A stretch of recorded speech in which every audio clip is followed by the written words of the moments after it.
Bonsoir et bienvenue. Il est un petit peu plus de 18h30. On est comme d'habitude en direct dans le studio de Boursorama pour ce webinaire consacré au PEA, profil performance fiscalité. On va tout vous expliquer et justement on va commencer par deux mots. Le premier, c'est PEA. Par là, j'entends bien sûr plan d'épargne en action, produit qui permet d'acquérir des actions d'entreprises françaises ou européennes tout en bénéficiant d'une fiscalité avantageuse sous certaines conditions. Et puis le deuxième mot, c'est profiler. Parce que oui, pour tous ceux qui n'ont pas forcément le temps ou qui peuvent ne pas se sentir à l'aise avec les marchés, eh bien pourquoi pas déléguer la gestion de son investissement à un expert, en l'occurrence Amundi, leader européen de la gestion d'actifs et partenaire de Boursorama pour cette offre de PEA profilée. Et pour vous présenter l'offre, ses caractéristiques, ses avantages, son fonctionnement, eh bien, j'ai deux experts avec moi sur le plateau. David Olivier Azoulay, gérant allocataire chez Amundi. Bonsoir David Olivier. Bonsoir Laurent. Et Thomas Baudry, chef de produits bourse chez Boursorama, chez Boursorama, pardon. Bonsoir Thomas. Bonsoir Laurent. Bon, bien sûr, nous sommes là pour répondre à toutes vos questions, celles effectuées au moment de l'inscription et celles que vous n'allez pas hésiter à nous poser dès maintenant en direct et qui apparaîtront sur la tablette qui est à côté de moi. Et puis, on le sait, le but de ces webinaires, c'est toujours d'être le plus pédagogique possible, le plus didactique. Donc forcément, Thomas, on commence par un petit rappel nécessaire sur ce qu'est le PEA. Absolument. Donc le PEA, on le rappelle, donc c'est une enveloppe fiscale qui vous permet d'acquérir des titres. Petit rappel historique, ça a été créé en 92 à l'époque pour essayer d'encourager le développement de l'actionnariat populaire en France, qui est relativement peu développé par rapport à d'autres pays européens ou non. Et donc, initialement, c'était une enveloppe qui permettait d'investir dans les entreprises françaises. Oui. Le périmètre a été élargi à l'Europe en 2003. Et donc maintenant, on a tout un périmètre donc, de sociétés françaises, européennes, mais aussi d'ETF et d'OPCVM, donc de produits qui investissent dans ces sociétés, que l'on peut loger au sein d'un PEA. Et je crois que quand on parle d'Europe, c'est même pas forcément, c'est un peu plus que l'Union européenne. Je crois que c'est l'espace économique européen. C'est ça, il suffit d'avoir le siège social dans un pays. Donc on peut avoir aussi des entreprises qui ont des activités encore même en dehors de l'Europe. Il suffit d'avoir son siège social dans un pays de l'espace économique européen. Exactement. D'accord. Et donc, pour encourager évidemment l'actionnariat, rien de mieux du côté de l'État que de faire une petite ristourne fiscale. Allez. Voilà, exactement. Donc, j'ai failli dire carotte fiscale, mais vous étiez plus correct que moi. On peut le dire aussi. Donc, très simplement, on a un schéma en fait, qui permet de bien visualiser le fonctionnement du PEA parce que ça permet aussi, je pense, d'anticiper quelques questions, notamment sur les différentes poches, les différents comptes. Et le fonctionnement, donc Il est à l'écran à côté de Voilà, on va le détailler pour en savoir un peu plus. Donc, un PEA, c'est un compte dans lequel vous avez deux sous-comptes, un compte espèce et un compte titre. Donc, pour alimenter votre PEA, on peut verser donc, des euros dans le compte espèce du PEA. Et ensuite, avec l'argent qui est contenu dans ce compte espèce, on peut acheter des titres, souscrire des parts d'OPCVM, avec cet argent-là, et donc ensuite ces titres sont logés eux aussi dans le PEA. Ces titres parfois peuvent générer des dividendes, des coupons, qui du coup seront automatiquement réinjectés dans le compte espèce du PEA. Et ensuite, évidemment aussi, vous pouvez les céder, et en quel cas le solde de la vente sera aussi dans le compte espèce. C'est très important de dire ça parce que il y a une notion dans le PEA de plafond de versement. Oui. C'est-à-dire que le compte espèce, vous pouvez l'alimenter qu'à hauteur de 150 000 euros. Alors, ça reste une certaine marge.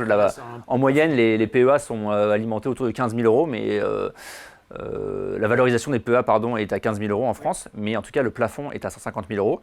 Mais on le voit, tant qu'on reste dans le circuit en fait, du PEA, la valorisation peut augmenter. Si on fait les bons choix, on peut avoir un PEA qui vaut nettement plus que 150 000 euros. Le vrai seuil important, c'est, si j'ai bien compris, c'est l'argent que je vais verser sur ce compte espèce. L'argent qu'on verse depuis un compte courant. Oui. Mais ensuite, le fruit de vos ventes, si vous faites de belles plus-values, ou bien les dividendes, si jamais les sociétés dans lesquelles vous investissez vous versent des dividendes, elles restent dans le compte espèce. Et l'autre notion aussi importante et avantage particulier donc, que le législateur a voulu donner au PEA, c'est que tant que vous restez dans cet univers plus ou moins fermé du PEA, il n'y a pas de fiscalité qui s'applique. Donc déjà, c'est un premier avantage fiscal parce que dans un compte titre, vous payez la fiscalité au fur et à mesure donc, des détachements de dividendes ou des ventes. Là, vous avez une sorte de report de fiscalité qui fait que finalement, tant que vous n'êtes pas sorti de cette enveloppe du PEA, vous continuez à faire travailler vos impôts finalement puisque vous ne les payez qu'à la fin. Ça marche pour les taxes et les prélèvements, Thomas?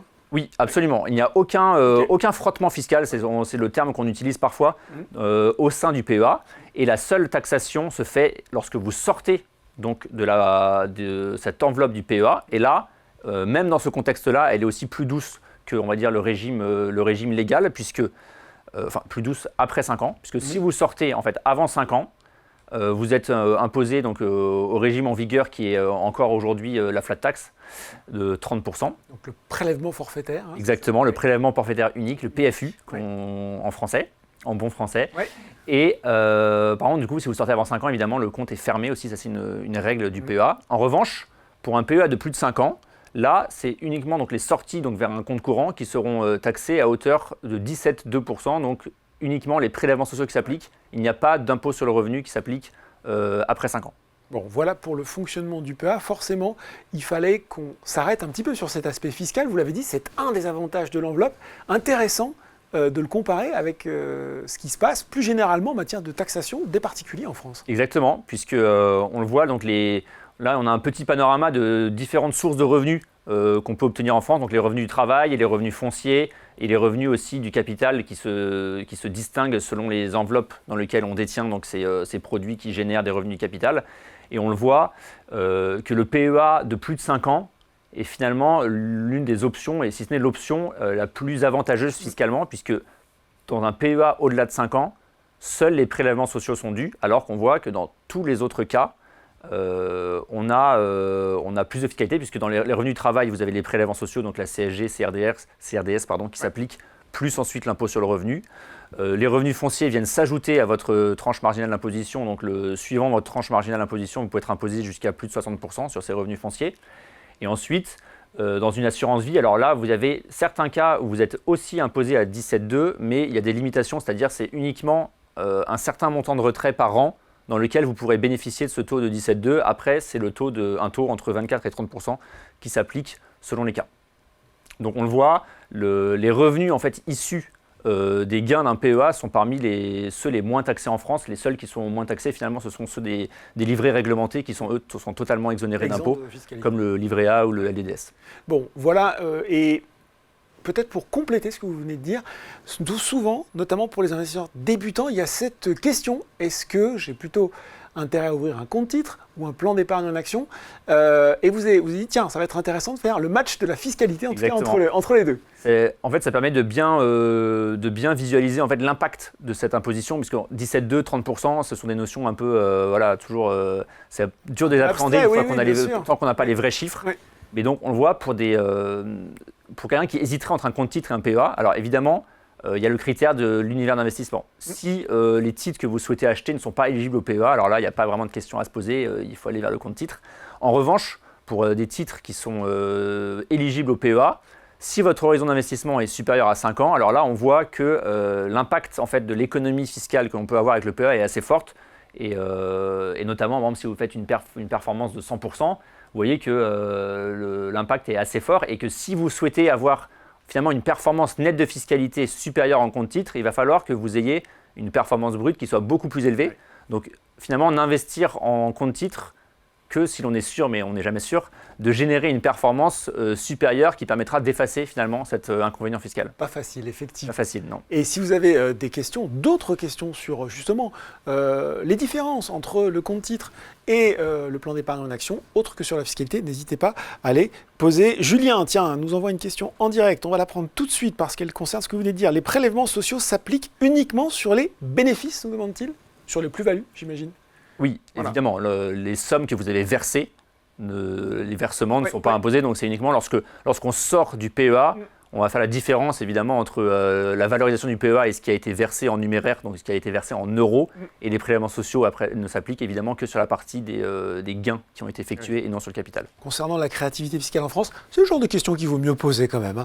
Donc voilà pour ce récapitulatif du PEA et notamment de sa fiscalité. Mais bien sûr, il faut qu'on en vienne à l'option qui nous intéresse ce soir, celle de la gestion profilée disponible sur Boursorama. Là aussi, il va falloir tout nous expliquer. Absolument. Donc on l'a dit, le PEA, donc dans la poche titre du PEA, on peut loger beaucoup de choses. Donc on a dit des actions, des ETF, des OPCVM. Et la plupart des établissements bancaires proposent toujours une option, enfin souvent une option donc, de gestion profilée, c'est-à-dire où vous laissez les clés du camion, si j'ose dire, à un gérant. L'avantage de chez Boursorama, c'est que vous pouvez faire cohabiter, j'anticipe aussi, je pense, des questions, la gestion libre et la gestion profilée, c'est-à-dire que vous pouvez dire je souhaite confier 100% de mon PEA à un gérant, mais vous pouvez aussi souhaiter conserver une poche en gestion libre et mettre uniquement une poche spécifique en gestion profilée. Donc pour souscrire à la gestion profilée, c'est relativement simple puisqu'on a un versement initial de 100 € minimum. On peut voir la slide à l'écran. Oui, on a une slide à l'écran. Voilà, merci beaucoup. Donc pour ouvrir cette poche de gestion profilée, c'est à partir de 100 €. Ensuite, il y a cette option aussi très intéressante de la possibilité de mettre en place des versements libres programmés, c'est-à-dire d'investir régulièrement la même somme sans avoir besoin de se connecter à son espace client et de passer ses ordres. Voilà, exactement. Chaque mois, donc là, on peut choisir et là, encore une fois, c'est très accessible puisqu'on peut commencer à partir de 20 € par mois. Et encore une fois, là, donc la colonne qu'on aime bien avec beaucoup de zéros, c'est-à-dire qu'on... C'est pas une slide, c'est une colonne, là, mais elle est pas mal quand même, effectivement. Il n'y a pas de frais d'adhésion et de sortie, évidemment, dans le PEA profilé. On n'a pas de frais sur versement. Et évidemment, si vous souhaitez changer de profil, on n'applique aucun frais non plus de changement de profil. Bon, voilà, c'est vrai, effectivement. Toujours bon de le rappeler. Peut-être un point rapide, mais on va bien sûr rentrer en détail sur les profils. Il faudra nous expliquer aussi, parce qu'on ne laisse rien au hasard. On a un profil, ça on a bien compris. SRI, ça ne parle pas forcément à tout le monde. Il va falloir nous expliquer ce que c'est. Exactement. Alors, effectivement, le PEA profilé est ce qu'on appelle dans le jargon un produit à conseil. C'est-à-dire qu'avant de souscrire, on va vous poser quelques questions pour déterminer votre profil investisseur. Donc votre appétence au risque, votre horizon d'investissement, votre capacité à subir des pertes, des questions qui mélangent à la fois de la connaissance et un peu de la psychologie. Et en fonction des réponses que vous allez apporter à ces questions, on va vous conseiller un profil qui correspondra à votre profil investisseur. Donc c'est très simple, il y a une échelle finalement, le critère principal est l'échelle de risque.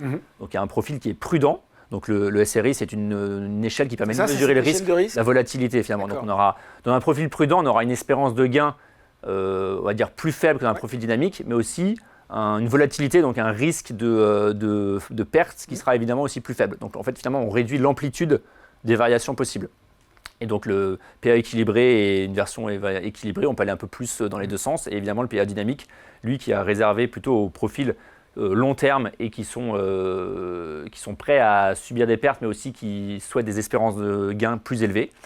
Et on a aussi une version responsable où là, on est un focus plus spécifique sur donc tous les critères environnementaux, sociaux et de gouvernance et qui permet d'avoir un profil un peu plus axé justement sur toutes ces questions d'investissement responsable. On va prendre les questions directes parce qu'on est là aussi. Beaucoup de gens qui nous regardent, de clients nous demandent mais est-ce qu'une sortie d'argent après 5 ans ferme un PEA GG aussi qui nous demande avec un retrait au-delà de 5 ans, le PEA n'est-il pas soldé? Non. En fait, c'est les retraits avant 5 ans entraînent une clôture automatique du PEA. Oui. Après 5 ans, vous pouvez faire des retraits sans que ça clôture votre PEA. Bon, voilà, réponse très claire. On avait des questions aussi sur l'offre profilée au moment de l'inscription. Vous l'aviez bien deviné, Thomas. C'est un Thomas d'ailleurs qui nous demandait peut-on changer de profil au sein d'un PEA? C'est pas vous, au moins. Peut-on changer de profil au sein d'un PEA en cours d'année? Oui, on peut changer de profil à tout moment. Oui. C'est très simple, depuis votre espace client, vous avez un bouton gestion profilée, où là vous avez toutes les options de gestion possibles, c'est-à-dire changer de profil, faire un nouveau versement, mettre en place un versement programmé, modifier un versement programmé. La seule chose, pour changer de profil, évidemment, on vous reposera le questionnaire investisseur, puisque et d'ailleurs ça peut être aussi une occasion de temps en temps de refaire ce questionnaire pour savoir si vous êtes toujours, le profil d'investissement, le profil du PEA que vous avez choisi est toujours en phase avec votre profil d'investissement.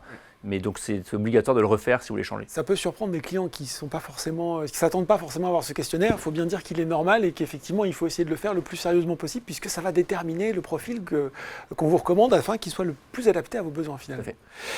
Vous avez déjà un petit peu répondu, mais on va le redire. Thierry, j'ai déjà un PEA, peut-il cohabiter au sein d'un profil géré par des spécialistes? Flavien, peut-on transformer un PEA normal en PEA profilé? Alors cette coexistence, substitution, complémentarité entre un PEA qui serait en gestion libre et un PEA en gestion profilée. Comment ça marche, Thomas? Alors, elle est 100% possible. Et peut-être juste une petite précision. Finalement, on ne transforme pas un PEA en PEA profilé. En fait, le PEA profilé est une offre de gestion au sein du PEA. Oui. Donc, on l'a dit, dans beaucoup d'établissements bancaires, ce sont des notions qui sont exclusives, c'est-à-dire on doit choisir entre gestion libre et gestion profilée. Ça a le mérite de la simplicité, mais il y a moins d'options possibles. Là, finalement, vous avez 3 choix possibles. Vous pouvez être 100% en gestion libre, 100% en gestion profilée, ou bien vous pouvez faire les deux. Voilà. On a même des clients qui... Oh, ça défile là, je suis noyé sous les questions. On va essayer de tout répondre. Florian nous demande, peut-on arrêter la gestion profilée à tout moment ? Oui, on peut repasser en gestion libre quand on le souhaite. On solde sa position sur le profil du PEA.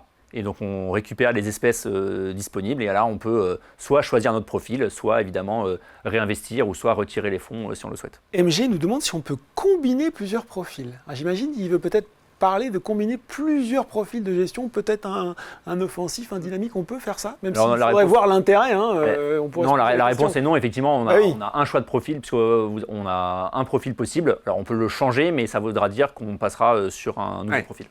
Alain nous dit, peut-on faire un versement ponctuel si on a déjà un versement régulier programmé, et si oui, comment le faire ? Oui, toujours dans cette option, donc ce menu en fait, finalement, du PEA où vous pouvez choisir les actes de gestion.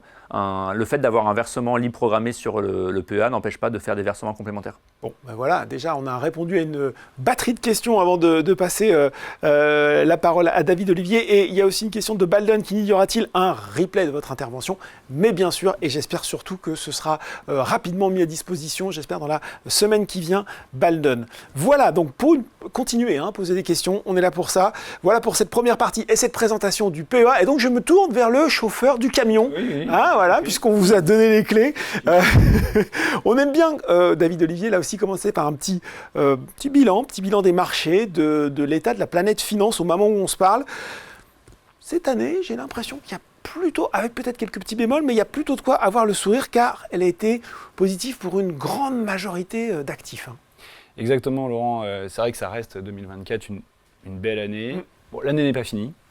On est le 28 novembre. Peut-être qu'il y aura un rallye. On parle du rallye de fin d'année. C'est Thanksgiving. Demain, c'est un peu... demain, les marchés sont fermés aux États-Unis. Enfin, ils sont ouverts aux États-Unis, mais ce sera une demi-séance. Donc, on arrive vite à la fin du mois. Il reste bien sûr le mois de décembre. C'est un mois qui est assez particulier. On a connu parfois des rebonds assez significatifs sur cette période. On appelle ça le rallye de fin d'année. Là, pour l'instant, les choses sont plutôt relativement figées. On a une année qui est de bonne facture. Vous l'entendez peut-être un peu dans le ton que j'emploie, il y a évidemment quelques déceptions. Oui. Et ces déceptions, elles se concentrent malheureusement peut-être un peu sur la zone euro et notamment sur la France. Oui. Voilà, on a peut-être un slide à vous présenter sur les différentes classes d'actifs. C'est un exercice qu'on fait tous les ans. Alors là, on l'a fait un peu en anticipation, on a arrêté ça au 5 novembre. C'est très joli en tout cas, il va falloir nous expliquer ce qu'on est censé retrouver. Exactement. Alors, ce qu'on voit déjà assez nettement, c'est qu'il y a du vert. Oui. Et il y a du vert notamment en 2024. Donc, c'est que c'est plutôt positif.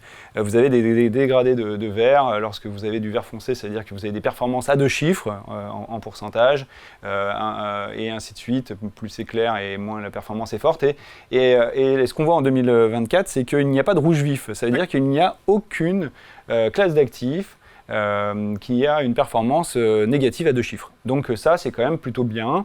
Ça veut dire qu'il n'y a pas eu d'accident majeur sur une classe d'actifs. Là, on le voit, donc on en a retracé 30, donc ça reste un grand panel, et on a 24 classes d'actifs qui sont positives sur l'année 2024. Donc l'année 2024 s'inscrit un peu dans la même veine que 2023, 2021 ou 2022, qui ont été finalement plutôt des bonnes années, des bons crus sur les marchés. Bien sûr, dans tout ça, on a quelques perdants, et dans ces perdants, évidemment, il y a l'Europe.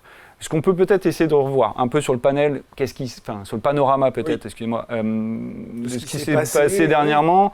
On ne va pas faire la rétrospective de l'année 2024. Il y a des points réguliers, Voilà, vous pouvez les voir sur les Bourses-Focus. Les Bourses-Focus. Sur la rubrique vidéo. Tout à fait, j'ai eu l'occasion déjà de m'exprimer sur tout cela. Là, ce qu'on peut, juste en un mot, ce qui fera, je pense, l'année 2024, c'est la résilience de l'économie américaine. Ça, je pense que c'est vraiment le grand facteur de l'année et ce qui explique la surperformance de cette zone. Il y a eu des événements tout au long de l'année, puisque l'année 2024 était une très grosse année électorale. Plus de la moitié de la population en âge de voter est allée aux urnes en 2024. Et donc, qui dit année électorale, dit aussi... changement d'orientation politique et peut-être influence sur les marchés. Des surprises. Oui. Et des surprises, on en a eu. On en a eu en Europe, évidemment. On a eu les législatives.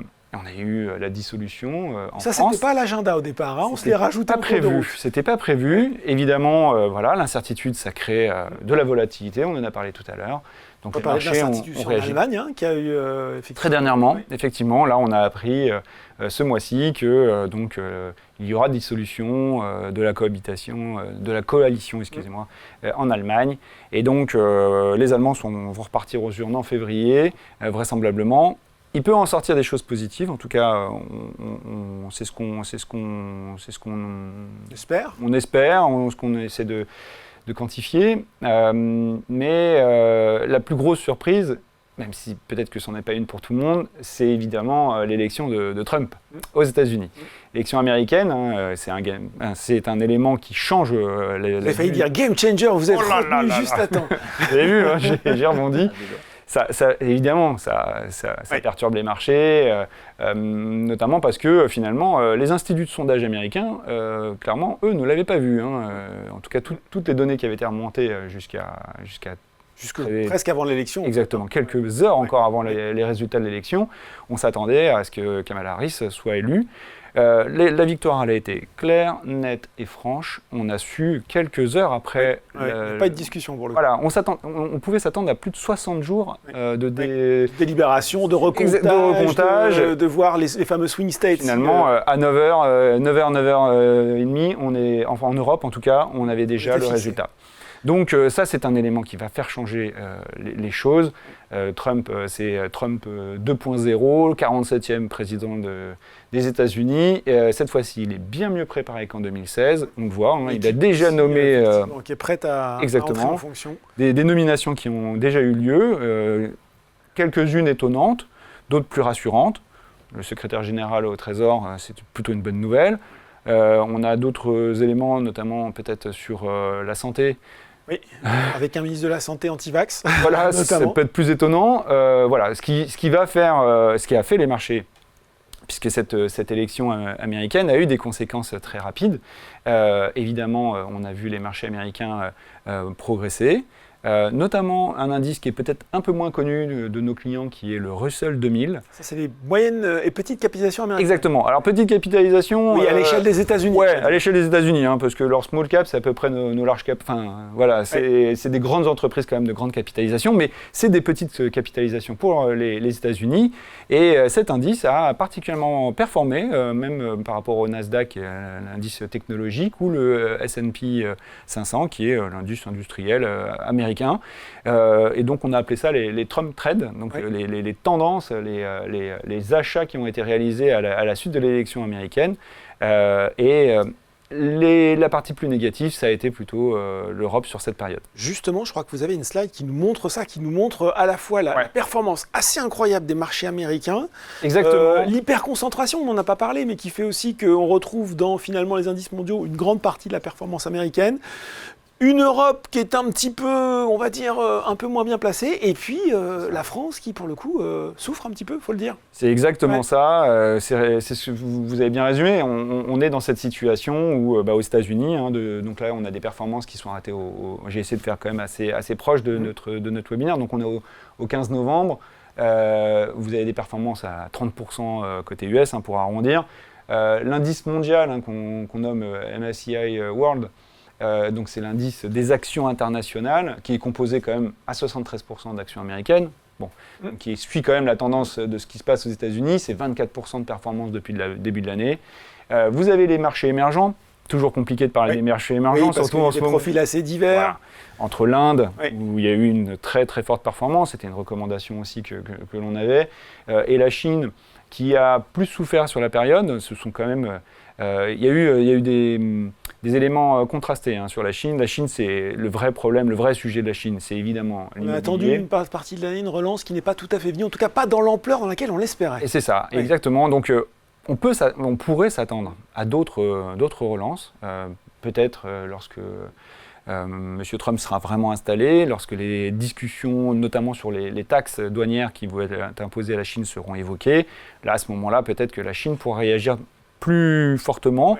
Donc c'est une position qu'il faut quand même regarder, on est quand même attentif sur cette zone, mais effectivement ça a déçu sur l'année 2020. David Olivier, pourquoi on parle de ça? Parce que effectivement, je pense que les clients, les gens qui nous regardent se disent « Oh, j'ai entendu parler de performances incroyables en bourse », mais là on parle du PEA, plan d'épargne en action, et on l'a dit avec Thomas sur les actions européennes. Donc quand on regarde ce graphe, il faut plutôt regarder les performances des colonnes du milieu et peut-être se détacher un petit peu des chiffres qu'on a entendus, notamment quand on a parlé des GAFA ou de Nvidia sur les performances incroyables de l'IA. Tout à fait, exactement, on en est là, effectivement, je l'ai exprimé tout à l'heure, il y a eu des gagnants, il y a quelques perdants.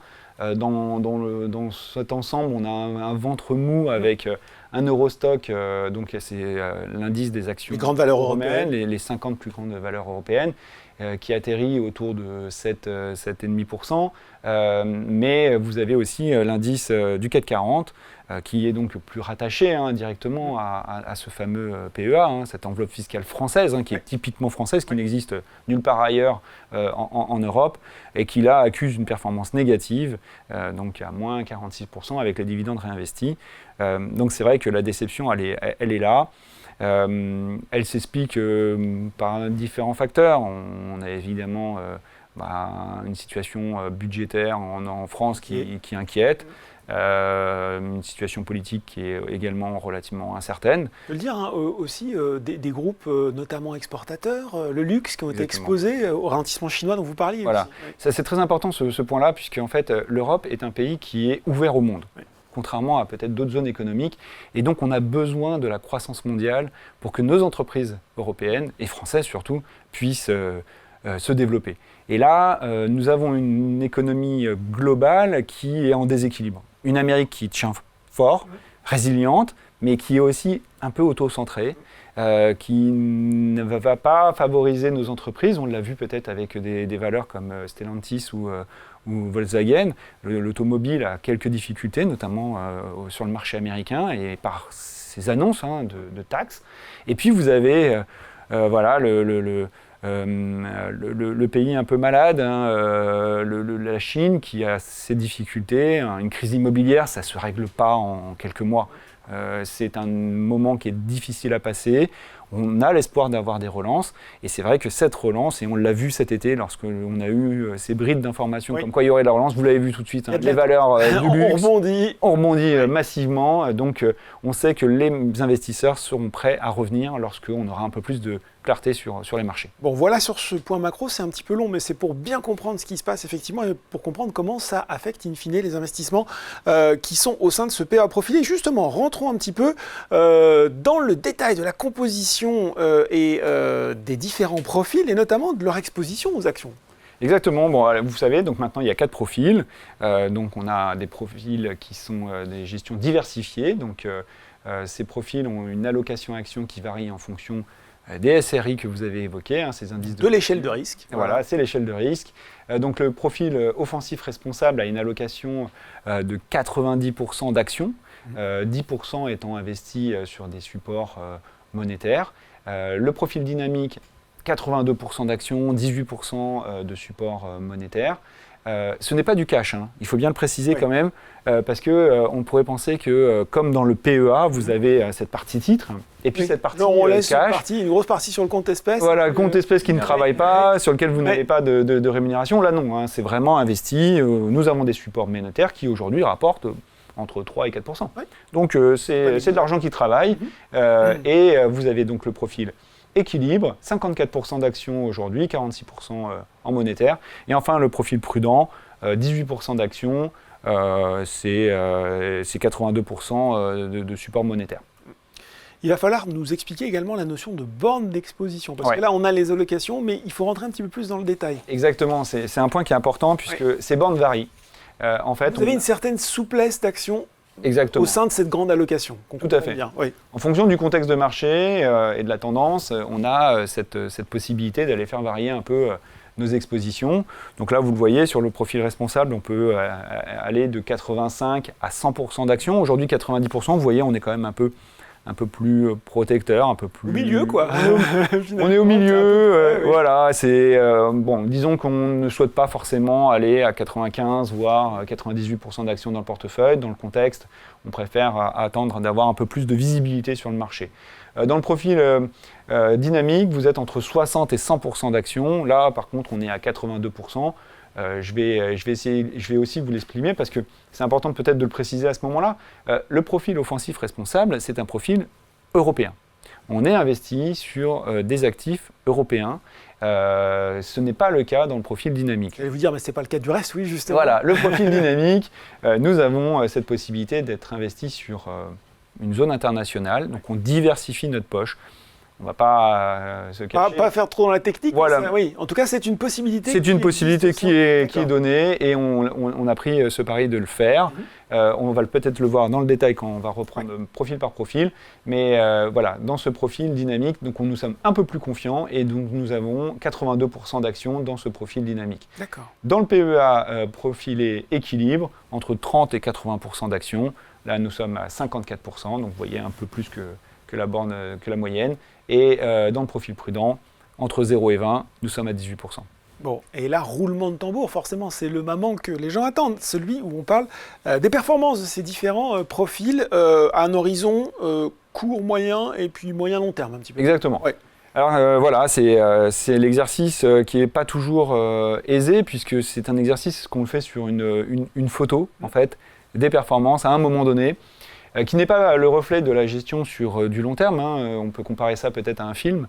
Là, on est vraiment sur un moment. Donc, je vous présente ici les performances des profils arrêtés, audités au 31 octobre. Ce sont les dernières qui sont publiées et communicables et disponibles. Voilà.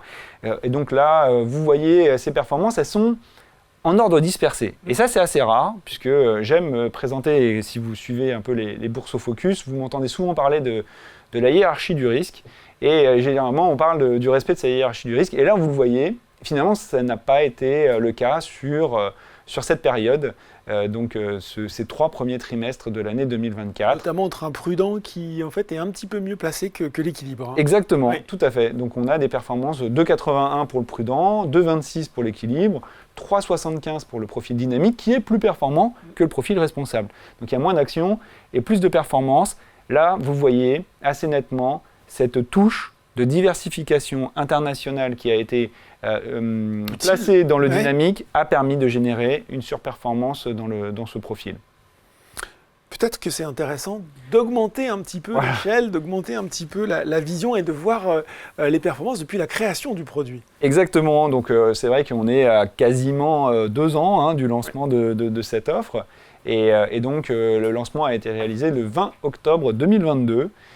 Donc j'ai repris à date anniversaire pour pouvoir présenter ces performances sur 2 ans. Et là, du coup, la hiérarchie du risque est respectée. On a bien ces profils prudents qui sont un peu moins performants que l'équilibre dynamique et responsable. C'est surtout le profil responsable qui est performant. Donc des performances qui s'étalent de 13% à 28% pour le profil responsable.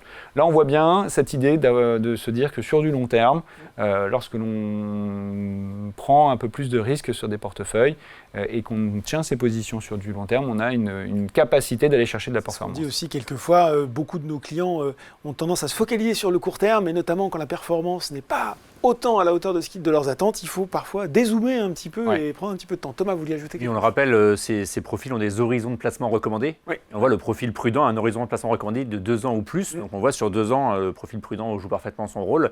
Et alors que les profils équilibrés, dynamiques et responsables ont eux des profils d'investissement recommandés supérieurs à 5 ans. Donc on se place, le produit n'a même pas encore la vie de l'horizon de placement recommandé. Donc il faut bien avoir en tête quand on investit sur ce type de produit, on est sur des horizons de placement qui sont plutôt longs. Et donc il faut aussi laisser du temps au produit. Oui. Il faut laisser le temps au temps, comme disait un ancien président de la République. Allez, quelques questions avant qu'on passe à la suite, parce qu'il y en a beaucoup qui sont tombés. AI ou Al nous demandait les 150 000 € de plafond, c'est libre et profilé ou chacun ? Oh non, ce serait trop beau. 150 000 € de plafond, c'est le versement sur le compte espèce. Voilà. Donc ensuite, avec ces 150 000 €, vous faites ce que vous voulez. C'est ça. Si jamais vous avez une énorme performance, votre PEA il peut monter jusqu'à plusieurs millions d'euros. On en a parmi nos clients, mais c'est vraiment les virements entrants que vous faites depuis votre compte courant vers le PEA. Dans ce cas, elle espérait pouvoir créer une poche en gestion libre à 150 000 et une poche en gestion profilée à 150 000. Ce ne sera pas possible. Ça ne sera pas possible. Le même nous demande, y a-t-il des frais pour un changement de profil ? Je crois qu'on avait répondu. Il n'y en a pas. Hein, voilà. Allez, quelques questions encore. Attendez, hop là, voilà. La gestion profilée, question intéressante de Léo, est-elle également disponible pour le PEA PME? Alors, c'est pas vraiment le sujet de ce soir, peut-être une réponse rapide quand même pour Léo. Alors la réponse est non. Ouais. Il n'y a pas d'offre profilée sur le PEA PME du fait de l'univers d'investissement qui rend une gestion profilée beaucoup plus complexe pour un gérant. Bon. Question de Barbou. Le contenu d'un profil change plusieurs fois par jour en fonction de la conjoncture. C'est intéressant cette question et on va vous y répondre parce que justement, on a dit qu'on confiait les clés du camion à David Olivier, mais on va voir comment il le conduit justement. C'est le moment dans ce webinaire Vie ma vie de géant. On va vous demander un petit peu à quoi vous passez vos journées, David Olivier, comment ça marche, la sélection de valeurs et finalement la gestion au quotidien de ces profils. Ouais. Eh ben, je vais tout vous raconter. Tant mieux. Là, en fait, une journée d'un gérant, ça se passe comment? Ça se passe déjà, on arrive au bureau relativement tôt et on commence notre journée par un morning meeting. C'est important de discuter entre nous, de finalement comment s'est clôturé les marchés aux États-Unis, comment s'est passé les marchés en Asie. De voir comment ça se prépare Et avant l'ouverture, de voir un peu la tendance qu'on peut ressentir. Parfois, elle est un peu faussée, mais ressentir au moins la tendance de la journée. Regarder ensemble les données qui vont sortir dans la journée. Hein. C'est juste parfois... Les indicateurs, on a surveillé l'inflation. Exactement, ou les PMI, ce sont d'autres indicateurs de confiance qui peuvent... justement être un élément qui va perturber la journée ou à l'inverse, justement donner un peu plus de respiration. Donc voilà, ce morning meeting est un point très important. On utilise également la matinée pour passer des ordres sur les portefeuilles, puisque nous sommes, comme on l'a peut-être déjà exprimé, mais je le répète aujourd'hui, nous avons une gestion avec des fonds d'investissement. Donc ces fonds d'investissement ont des cut-off, comme on dit. Ce sont des moments de la journée où on peut, jusqu'à une heure à laquelle on peut investir. Généralement, c'est autour de midi. Donc, je dois passer mes ordres avant midi sur ces portefeuilles. Peut-être sur la ces slide fonds. avec cette pyramide inversée là qu'on a. Voilà, merci beaucoup. Et donc, voilà, ça, c'est justement pour répondre à cette question. On peut réaliser des arbitrages, on peut réaliser des opérations. Je travaille tous les jours les portefeuilles, donc il y a des ajustements qui sont quotidiens.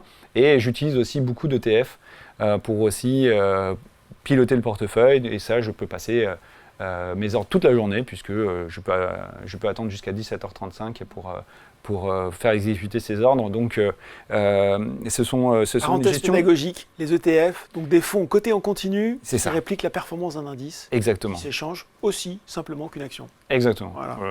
Tout dit. Bon. Les questions et les réponses. Il va être co-conducteur du camion avec moi.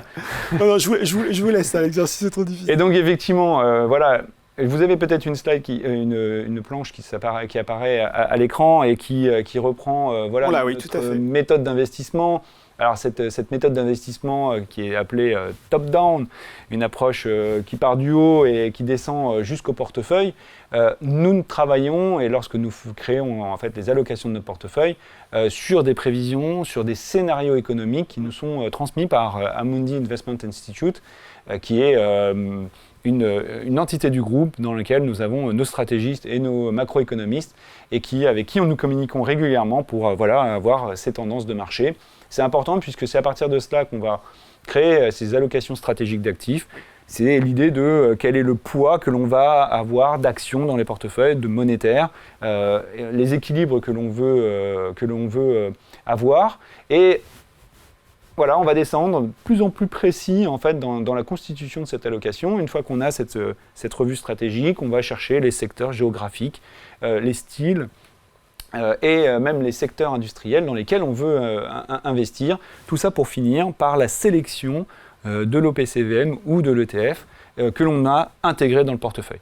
Bien évidemment, et je précise toujours ça, c'est important, nous avons également notre risk manager qui regarde si je ne fais pas n'importe quoi. D'accord. Donc ces portefeuilles sont couverts par une gestion du risque, évidemment. On va passer dans le détail des différents profils, mais on a deux questions qui se ressemblent. Celle de Yann qui avait été posée au moment de l'inscription, qui nous demandait, j'aimerais savoir dans quelle action ou autre sont placés mon PEA profilé. Une question de Michel qui tombe en direct, les titres sous gestion profilée sont-ils visibles sur le PEA comme ceux en gestion libre ou pas du tout? En gros, ils aimeraient bien savoir ce qu'il y a au sein des profils. C'est possible ça ou pas? Alors, c'est une bonne question, j'y réponds tout de suite, comme ça j'élude. Effectivement, nous n'avons pas la transparence, nous n'avons pas la possibilité d'offrir à nos clients cette transparence dans le PEA. Donc effectivement, le client investisseur qui va souscrire au PEA profilé aura une position PEA profilé et le nom du support qu'il aura choisi, mais il n'aura pas effectivement la possibilité de voir la composition du portefeuille.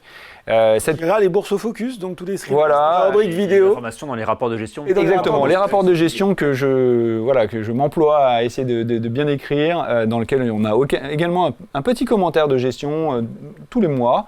Et effectivement, vous aurez dans ce document-là les 10 positions principales du fonds et donc cette vue de notre allocation. Donc c'est important, peut-être que l'on peut aborder la question justement des profils. Lorsqu'on parle du PEA profilé offensif responsable, allez, on va commencer. C'est un profil dans lequel, donc, nous l'avons évoqué, il y a 90% d'actions, 10% de monétaire. Et comme vous voyez peut-être à votre écran, il y a donc 66% d'OPCVM dans ce portefeuille et 34% d'ETF.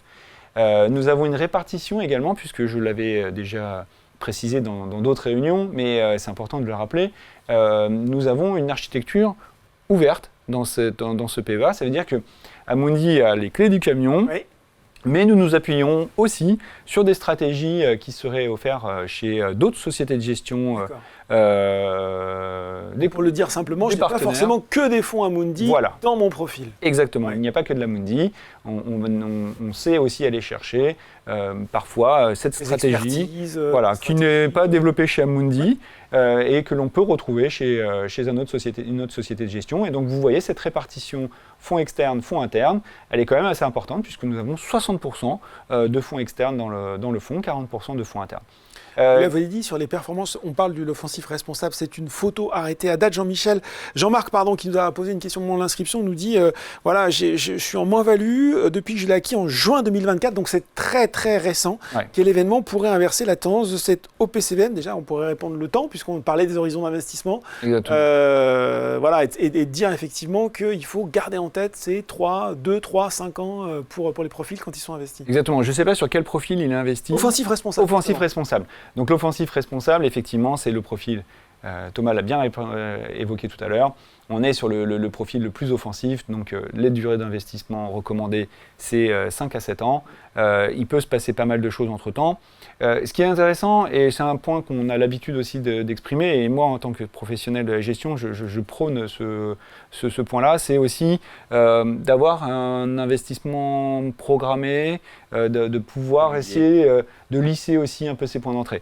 Malheureusement, juin 2024, alors ça dépend des début juin ou fin juin. Il s'est passé qu'on suivi aussi. Il s'est passé beaucoup de choses pendant cette période-là. Le point d'entrée n'est pas peut-être très heureux, mais sur une très longue période, on sait qu'on lisse aussi ces points. Les portefeuilles ont une capacité de rebondir, et même sur le PEA profilé offensif responsable qui est très européen, vous le voyez sur la slide, vous avez 68% d'Europe ex-France, c'est-à-dire sans la France, et 32% d'actions françaises. Donc c'est vrai que ce profil est très typé européen, mais nous avons encore de l'espoir sur la zone et aussi sur le profil responsable. C'est vrai que les actifs type ESG, investissement durable ont un peu pâti de la hausse des taux. Le phénomène est en train de s'inverser petit à petit. On le voit bien aux États-Unis comme en Europe. On est plutôt dans une tendance de baisse de taux. L'inflation a été jugulée. En tout cas, en Europe, c'est vraiment le cas. Donc, ces actifs vont reprendre un peu d'intérêt auprès des investisseurs. La transition climatique est un élément majeur et sur lequel on doit se pencher. Et donc, ces actifs devront retrouver de l'attrait des investisseurs dans les mois ou les années à venir. On passe sur le dynamique. Dynamique. Alors le profil dynamique, vous le voyez, 82% d'actions, 18% de monétaire, une répartition OPC ETF qui est donc 55% d'OPC, donc de fonds d'investissement, oui. et 45% d'ETF. Et là, une répartition externe-interne qui est toujours de 60% de fonds externes, 40% de fonds internes. Par contre, ce qui est intéressant dans ce profil, alors je regarde parce que Thomas est devant. non, je t'en prie. Voilà. Il a pris sa présentation. Voilà, j'ai ma présentation sous les yeux. On a une répartition, cette fois-ci, plus diversifiée. Ouais. Et c'est ce message que j'avais voulu porter aussi. Dans ce portefeuille, vous avez 39% d'Europe, sans la France. Alors, juste une petite précision qui est importante. Ici, vous avez la ventilation des 82% d'actions. Oui. Donc la c'est somme... Pas 100% voilà, de l'allocation. C'est pas 100% de l'allocation, mais c'est 100% des 82%. Oui, très clair. Donc voilà, c'était juste ce petit point. Donc 39% d'Europe, 28% d'États-Unis dans ce portefeuille, 19% de France, des émergents à hauteur de 9% et 5% de Japon. Donc il y a vraiment une diversification internationale. Juste David Olivier, pour ça, pour les gens qui n'ont rien, mais attendez, moi je suis perdu, ils nous ont promis de l'Europe, là ils me parlent de diversification internationale. Qu'est-ce qu'on peut leur dire? Que grâce à des instruments financiers, oui. Vous arrivez, tout en restant dans le cadre du PEA, à répliquer, modeler la performance des marchés internationaux. C'est ça la formule, si je puis dire? C'est tout à fait ça. En fait, nous avons la chance de pouvoir, au sein du groupe Amundi, bénéficier de l'expertise d'Amundi ETF. Amundi ETF est une entité du groupe qui travaille depuis très longtemps sur les ETF et notamment sur les ETF PEables. Et la gamme d'ETF PEables chez Amundi est très large. Nous avons plus de 100 instruments qui nous permettent d'investir au travers du PEA dans un ETF. Et cette gamme est tellement riche que nous avons également diversifié ces actifs et nous avons la possibilité d'avoir un ETF PEable, oui. Excusez-moi qu'on peut intégrer terme, dans le PEA. Voilà, qu'on peut intégrer dans le PEA, c'est un terme marketing peut-être. Non, voilà, un ETF très compréhensible. PEable qui a une exposition aux États-Unis, qui peut avoir une exposition en Inde, en Chine ou dans les pays internationaux, comme par exemple les actions MSCI World internationales. Donc voilà, et c'est pour ça que vous allez retrouver dans ce profil une exposition internationale dans le PEA profilé dynamique. Bon, dynamique, on passe à l'équilibre. Alors l'équilibre, nous avons donc une répartition à 54% d'actions, 46% de monétaire. Donc là, cette fois-ci, nous avons un peu plus de fonds. Il y a 70% de fonds, 30% d'ETF. Et une répartition toujours fonds externes, fonds internes de 60% de fonds externes, 40% de fonds internes. Et également, cette fois-ci, alors de manière un peu plus mesurée, une diversification internationale dans ce portefeuille, 41% d'Europe hors France, 25% d'États-Unis, 21% de France, 10% d'émergents et 3% de Japon. Bon, voilà. Donc ces portefeuilles peuvent être investis sur, comme on l'a évoqué, des fonds communs de placement classiques, Amundi ou d'autres sociétés de gestion. Et donc il y a une proportion d'ETF qui permet aussi de faire bouger les lignes de ce portefeuille très rapidement. C'est important pour nous d'avoir ce genre d'instrument. Comme vous l'avez dit tout à l'heure, c'est coté toute la journée, en continu. Ça permet d'être très réactif. Et ça permet d'être très réactif. Un petit mot sur le prudent pour finir. Oui, allez, rapidement, comme ça on peut... Oui, parce que je vois que les questions crépitent sur la tablette. Il y a Pat qui s'inquiète, qui dit « Je repose ma question qui n'a pas été posée ». Pat, elle est là sur ma tablette, je vais la poser. Donc je conclus sur le PEA profil prudent, 18% d'actions, 82% de monétaire. Et là également, une exposition internationale qui est plus marquée, parce que cette poche est plus restrictive. Donc on a 43% d'Europe, 41% d'États-Unis, 13% d'émergents et 3% de Japon.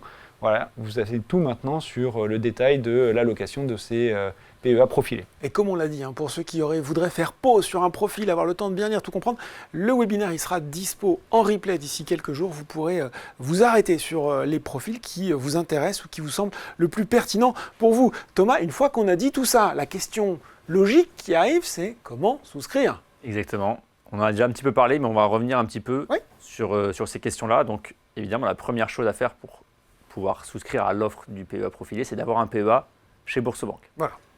Déjà. Première chose. Donc, on ouvre son PEA. Alors, oui. Vous m'avez fait peur, j'ai dit mince. Non, mais il y a plusieurs... Parce que potentiellement, vous pouvez avoir aussi un PEA ailleurs, déjà. Oui. Donc, si vous souhaitez avoir l'offre de gestion profilée, le PEA, c'est un produit qui est transférable. Donc, on peut aussi Donc la première option, on va dire, c'est d'avoir un PEA qui est à l'extérieur, que vous souhaitez donc rapatrier chez Boursorama.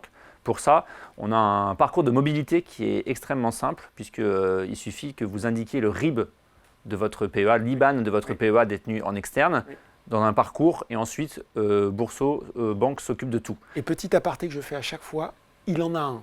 C'est-à-dire que quelquefois, vous demandez à votre chargé de clientèle dans votre banque, il vous dit « ça n'existe pas ». Si, il faut insister pour obtenir cette information. Il existe le RIB du PEA ou de l'IBAN. Oui. Soit vous la trouvez donc sur votre courtier en ligne, sur votre banque traditionnelle, soit vous la demandez à votre conseiller, ou pour certains acteurs, il s'agit d'un IBAN générique, mais généralement, l'information est trouvable assez facilement. J'en profite aussi pour peut-être faire un petit instant de publicité, puisque jusqu'à samedi, on a une offre de transfert de PEA ou de PEA-PME. Donc si vous rapatriez un PEA dont la valorisation est supérieure à 1 000 €, on vous offre 100 €, en plus de vous rembourser 2 fois les frais de transfert. Parce que parfois, effectivement, les établissements qui voient leur PEA sortir prélèvent des frais de transfert qui dépendent parfois du nombre de lignes détenues ou bien des frais fixes qui peuvent être assez élevés. Pour ça, on les rembourse 2 fois. Donc là, pas d'inquiétude si c'est un frein pour vous. Donc, PEA transféré, donc vous avez un PEA chez Bourso. Si vous n'avez pas de PEA du tout encore, vous pouvez ouvrir un PEA chez Boursorama en quelques clics. C'est sans prise de tête, c'est marqué sur la slide. C'est sans prise de tête et vous pouvez l'ouvrir avec uniquement 10 €. D'accord. Donc, pour ouvrir le PEA. Le PEA profilé, vous avez besoin de 100 €, mais pour ouvrir le PEA, pour commencer à faire, comme on dit, pour prendre date, donc pour commencer à faire courir le compteur fiscal, c'est uniquement 10 €. Donc là, vous avez ouvert votre PEA chez Boursorama ou bien vous l'avez transféré. Ça y est, vous avez votre PEA. Pour souscrire à la gestion profilée, c'est très simple. Vous vous rendez dans votre compte PEA et vous cliquez sur le bouton gestion profilée, très simple. Et là, on l'a dit, pour souscrire, vous avez d'abord quelques questions qui permettent de déterminer votre profil investisseur. Et en fonction des réponses, nous, on va vous conseiller l'un des 4 profils. C'est possible de ne pas suivre le conseil, évidemment, c'est jamais recommandé. Jamais souhaitable. Il vaut mieux quand même. Vous avez tout de même la liberté de choisir notre profil, mais évidemment, on vous conseille de choisir le profil qui correspond aux réponses que vous avez données dans le questionnaire.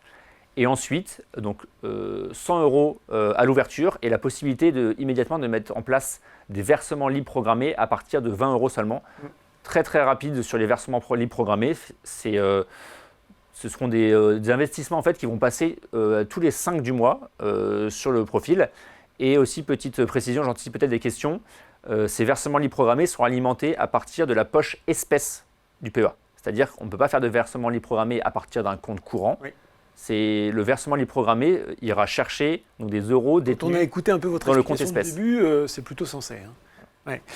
Voilà pour ces explications. Alors vous êtes affûtés parce qu'il est 19h23. Il y a pas mal de questions qui sont tombées. Je vais vous demander d'être synthétique, messieurs. Il y a pas mal de questions pour vous, Thomas, un petit peu dans la droite ligne de ce que vous venez de nous expliquer. Notamment Fred qui a été patient parce qu'il a posé cette question relativement tôt. Lors d'un transfert de PEA, la date anniversaire est-elle impactée? Question importante parce que vous nous avez expliqué qu'il fallait, s'il y avait cette période de 5 ans pour bénéficier d'une fiscalité optimisée. Mais est-ce que si je change de PEA pour aller chez Boursorama, paf, je repars au début? Justement, c'est tout l'intérêt de transférer et non pas de faire une clôture-réouverture. C'est que vous conservez ce qu'on appelle l'antériorité fiscale, donc c'est-à-dire la date à laquelle vous avez ouvert votre PEA. En revanche, évidemment, vous conservez aussi le plafond. Donc si vous avez déjà consommé une partie du plafond 150 000 €, tout votre historique reste. C'est uniquement l'établissement gestionnaire de votre PEA qui va changer, mais ensuite, tout ce que vous avez fait avant reste sur votre PEA. Patrick nous demandait, les 5 ans comptent globalement à partir de la date d'ouverture ou c'est la date de chaque versement qui compte? Non, c'est la date d'ouverture. La date où votre premier versement de 10 € seulement permet de faire courir, justement, de démarrer cette date, ce délai des 5 ans. Donc c'est pour ça on conseille souvent de commencer le plus vite possible, même si vous ne pouvez pas encore investir tout de suite.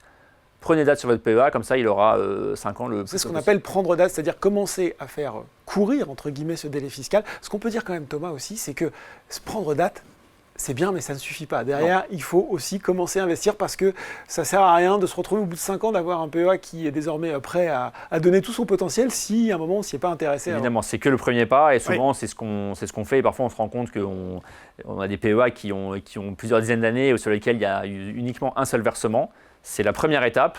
Il n'est pas indispensable d'investir tout de suite si on n'a pas les moyens, mais le mieux c'est de commencer tôt avec des petites sommes pour, comme on l'a dit, lisser les points d'entrée et puis aussi s'acclimater avec cette démarche d'investissement, de constitution de patrimoine, puisque plus on commence tôt, plus on fait les erreurs tôt avec des petits montants et ensuite on est un peu plus aussi aguerri lorsque les événements de marché arrivent.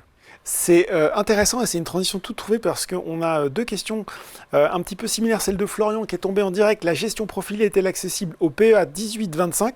Et celle de Brandon qu'on a reçue au moment de l'inscription. Quelles seraient les démarches idéales lorsqu'on commence à investir en tant que jeune étudiant ? C'est intéressant, les jeunes investisseurs ont dit qu'ils ne s'intéressent pas à la bourse. C'est pas tout à fait vrai. Qu'est-ce qu'on peut leur conseiller justement ? Bien justement, le PEA jeune, on peut peut-être expliquer très rapidement ce que c'est. Rapidement. Donc, ça a été créé en 2019 parce qu'auparavant, il y avait une notion de foyer fiscal dans le PEA. Donc, si les adultes, on va dire, du foyer fiscal dans les cas les plus fréquents avaient déjà un PEA, il n'y avait pas la possibilité d'ouvrir un PEA pour un jeune majeur qui était encore rattaché au foyer fiscal de ses parents. Aujourd'hui, c'est possible. Donc, il s'appelle le PEA jeune. Il y a une notion spécifique, c'est qu'il y a un plafond de versement qui est seulement, entre guillemets, de 20 000 euros. Mais il est accessible dès 18 ans, même si vous êtes rattaché au foyer fiscal de vos parents. Et à l'âge de 25 ans, il va automatiquement se transformer en PEA classique. Donc en fait, finalement, le plafond va passer de 20 000 à 150 000 euros. Donc, pour répondre à la question de Brandon, donc effectivement, le PEA, c'est vraiment une enveloppe idéale pour démarrer l'investissement pour les jeunes, parce que c'est une enveloppe de très long terme, dans lequel, contrairement par exemple, au plan d'épargne retraite, vous n'êtes pas bloqué jusqu'à la retraite, il n'y a pas d'effet tunnel, ou contrairement à l'assurance vie, par exemple, vous n'avez pas de frais de gestion qui sont ponctionnés tous les ans, donc vous avez ou sur le long terme, ces frais peuvent être assez importants. Le PEA, PEA jeune, mais ensuite PEA, c'est vraiment un moyen très simple de commencer l'investissement. Et puis, on l'a dit, le PEA profilé, c'est 100 euros de versement initial et c'est à partir de 20 euros par mois. Donc, c'est aussi un bon moyen de démarrer si on ne souhaite pas… un placement accessible. Voilà, placement accessible et puis aussi un placement où, voilà, on l'a redit, on confie les clés du camion, donc il n'y a pas… peut-être l'investissement du PEA il est très large, ça permet aussi de se décharger mentalement de cette gestion. Et bien justement, on va reposer une question au conducteur du camion, on va faire coup double d'ailleurs. Pat qui s'inquiétait, je repose ma question qui n'a pas été posée, pourquoi le profil prudent fait mieux que le profil équilibre depuis 2024 ? Merci d'y répondre, on va y répondre Pat. Et une question de MG qui nous dit, on n'a pas pu voir la diapo du profil prudent, ça tombe bien, je propose que nos magiciens de la régie fassent coup double et que à la fois vous répondiez à la question et qu'on réaffiche ou qu'on affiche en même temps la slide du profil prudent. La parole est à vous, David Olivier. Exactement. Alors, c'est une très bonne question. C'est vrai qu'effectivement, lorsque la hiérarchie du risque n'est pas respectée, ça interroge beaucoup plus. Et donc, ce prudent a été plus performant puisque on voit, donc peut-être pas sur la slide, peut-être pas à l'écran encore, mais… Si, c'est bon. C'est bon, super. Donc, la composition en fait, de la poche de 18% a été plus exposée à l'international. Vous voyez, à 41% d'actions américaines dans ce profil, contre 43% d'Europe. Un peu d'émergents qui a aussi été assez performant, puisque dans ces 13% d'émergents, il n'y a pas que la Chine, évidemment, il y a de l'Inde, et l'Inde qui a très bien performé sur la période. Le Japon, ça reste aussi une très bonne performance. Donc c'est vrai que globalement, dans ce portefeuille, vous avez, même si c'est sur 18% d'actions du portefeuille, vous avez une structure diversifiée qui est plus forte, et donc qui a été plus performant. Et dans les 82%, vous avez du monétaire et également un peu de, excusez-moi le jargon. Le jargon, il y a des dérivés de taux et ces dérivés de taux ont apporté une performance parce qu'on ne peut pas, dans les 82% de monétaire, ne laisser que du monétaire pur. Oui. Mais encore une fois, je l'ai dit tout à l'heure, le monétaire pur, c'est entre 3 et 4% de performance. Donc finalement, au vu de la sous-performance des indices français notamment et un peu européens, effectivement avoir un actif qui rapporte entre 3 et 4%, c'était une très belle affaire sur le prudent. Et voilà, c'est accumuler ces petits décalages ont fait que le profil prudent a une meilleure performance que le profil équilibre. Et c'est des surprises de marché qui peuvent arriver. Oui. Notamment, on l'a vu sur les marchés obligataires. En 2022, effectivement, c'était Donc, on l'a largement commenté. Pat, le même, je pense, peut-être nous demande, est-ce qu'il y a-t-il des frais supplémentaires pour le PEA profilé ? Ah non. Pas de frais supplémentaires. Le PEA Boursorama, il n'y a pas de droit de garde. Donc, Il a tellement pas l'habitude des frais, Thomas, qu'il reste un petit peu surpris à chaque fois. Non, il n'y a pas de frais. Les seuls frais sont les frais du sous-jacent, donc les frais sous-jacents au fond. Exactement. Transition toute trouve avec question de Johan et de Mario. À quel moment s'appliquent les frais de gestion du PEA profilé? Même question de Johan. Les frais de gestion sont prélevés quand et comment? Alors, les frais de gestion, ils sont prélevés tous les jours. C'est dans un cadre classique de fonds d'investissement. Voilà, les frais sont prélevés un peu tous les jours. Bon, question posée par Jean-Marc au moment de l'inscription, je la trouve intéressante. On a finalement assez peu parlé fiscalité ce soir. Il nous demandait, j'aurais une question sur la partie succession et la fiscalité pour les héritiers. Est-ce la bonne solution pour transmettre à ses enfants? C'est un domaine qu'on aborde assez peu finalement. C'est une excellente question, puisqu'on le répète souvent, le PEA, c'est une enveloppe idéale pour se constituer un patrimoine. C'est une enveloppe idéale à ouvrir jeune pour ensuite, sur toute sa vie, pouvoir s'exposer aux marchés actions qui, sur le long terme, sont historiquement très performants. Mais il est vrai, le PEA, ce n'est pas non plus le produit qui permet de tout faire. Oui. Et on va dire, pour la succession, ce n'est pas forcément le produit le plus adapté. On va peut-être expliquer très rapidement un peu dans le détail, et rentrer un petit peu dans les détails, mais du fonctionnement du PEA, enfin du fonctionnement d'une succession pour un PEA. Donc, dans un PEA, on ne peut pas donner un PEA. On ne peut pas faire de donation. Donc, de son vivant, le PEA reste propriété de son titulaire. On peut faire avec un compte titre, je crois. Ce qu'on peut faire avec un compte titre, et puis, oui, notamment qu'on peut faire avec un compte titre. Et on peut aussi faire du démembrement, etc. Mais non, on ne va pas rentrer dans les détails. Ne nous perdez pas, Thomas, restez concentré. Le PEA reste donc propriété de son titulaire. Ensuite, un PEA ne peut pas être, on ne peut pas non plus hériter d'un PEA, dans le sens où, au décès du titulaire, le PEA est forcément clôturé. D'accord. On n'a pas aussi la possibilité de désigner des bénéficiaires, comme ça peut être le cas pour l'assurance vie. Où l'assurance vie, vous allez désigner des bénéficiaires qui vont bénéficier, par définition, de certains avantages, notamment en termes d'exonération de droits de succession. Et il n'y a aussi aucun abattement. Donc ça, c'est encore un terme de succession où vous avez certains actifs dans lesquels vous avez des abattements qui vous permettent justement de réduire cette assiette imposable. Donc toutes ces choses-là sont impossibles avec le PEA. Ouais. Donc comment se passe une succession avec un PEA? Donc pas clôturé, si j'ai bien suivi. Alors lors du décès du titulaire, donc le PEA est automatiquement clôturé. D'accord. Et donc les prélèvements sociaux sont dus. Donc les 17,2% sont payés, on va dire, au décès. S'il a plus de 5 ans, j'imagine. Oui. Sur la valeur, s'il a moins de 5 ans, évidemment, vous êtes imposé au régime normal de 30%. Donc s'il a plus de 5 ans, donc le PEA est clôturé donc la date de valeur et la date du décès du titulaire. Les prélèvements sociaux sont dus et ensuite, la valeur donc défalquée des prélèvements sociaux entre dans la masse successorale du défunt, c'est-à-dire qu'elle va rentrer dans son actif successoral avec tout le reste, tout ce qu'elle possède, et les héritiers vont pouvoir se partager on va dire ce qui est issu de ce PEA. Donc, ce qui peut être issu de ce PEA, ce sont deux choses. Donc les titres, évidemment, si le PEA avait des titres, par exemple des titres du PEA profilé, par exemple. Donc là, ces titres sont transférés sur un compte titre ordinaire dévolu à la succession spécifique. Et là, les héritiers vont pouvoir choisir est-ce qu'ils souhaitent conserver ces titres. Donc là, si c'est le cas, ces titres vont être partagés donc, entre les différents héritiers et vont être transférés vers des comptes titres uniquement des héritiers. Ou bien ils peuvent décider de vendre ces titres, et auquel cas ils récupéreront uniquement les espèces.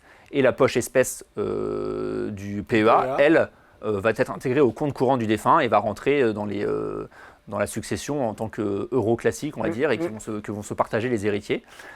Évidemment, comme on l'a dit, il n'y a pas d'abattement. Donc toutes ces sommes, que ce soit les titres ou les euros, vont rentrer dans la masse successorale et donc vont être imposées selon les droits de succession classiques, selon les montants, selon le statut des héritiers, s'ils sont des enfants ou des héritiers plus lointains. Donc en synthèse, ce qu'on peut dire, c'est que la succession, alors déjà la succession, ça peut être compliqué, c'est compliqué en général, mais la succession d'un PEA, on le voit, il y a beaucoup d'étapes, c'est un petit peu compliqué. Donc le meilleur conseil qu'on peut donner, c'est que déjà, il faut essayer d'optimiser la succession, et le PEA n'est pas une enveloppe optimisée pour la succession. C'est vraiment l'enveloppe. C'est peut-être la première. C'est l'enveloppe idéale pour se constituer un patrimoine, mais pas pour le transmettre. Et puis pour toutes ces questions-là, on peut aussi consulter un professionnel de ces questions, par exemple un notaire, qui vous permettra de vous orienter peut-être vers des solutions de type donation, de type assurance vie, de type compte titre, avec des optimisations qui sont possibles. Le mieux, c'est d'anticiper, puisque le régime, on va dire, légal français est la fiscalité est assez forte, mais il existe beaucoup de solutions si on s'y prend assez à l'avance pour optimiser ça. Ouais, anticiper. Réponse un peu technique, mais très utile, hein, puisque c'est vrai que c'est un sujet qu'on aborde assez peu. Je vois que ma tablette est vide. Est-ce qu'en régie, on a encore quelques questions? N'hésitez pas à me le hurler à l'oreille parce que je vous entends très faiblement. Oui, non? Suspense intense. J'entends plus personne. Ils sont partis en régie. Non, je pense qu'on a répondu à l'essentiel des questions. Merci à nos deux experts. Merci Thomas, merci David et Olivier d'avoir présenté le PEA profilé, justement, ses profils, ses performances, tout ce qu'il fallait savoir sur la composition. Merci donc messieurs. Merci à vous de nous avoir suivis. Comme je vous l'ai dit, le replay sera en ligne d'ici, allez, quelques jours. Ça dépendra de tout le monde, hein. Et si on est rapide pour le mettre en ligne, je les remets un petit peu la pression. Restez avec nous encore quelques minutes, le temps de remplir un court questionnaire de satisfaction après le générique de fin. Merci beaucoup d'avoir été avec nous et à très bientôt. Très bonne soirée.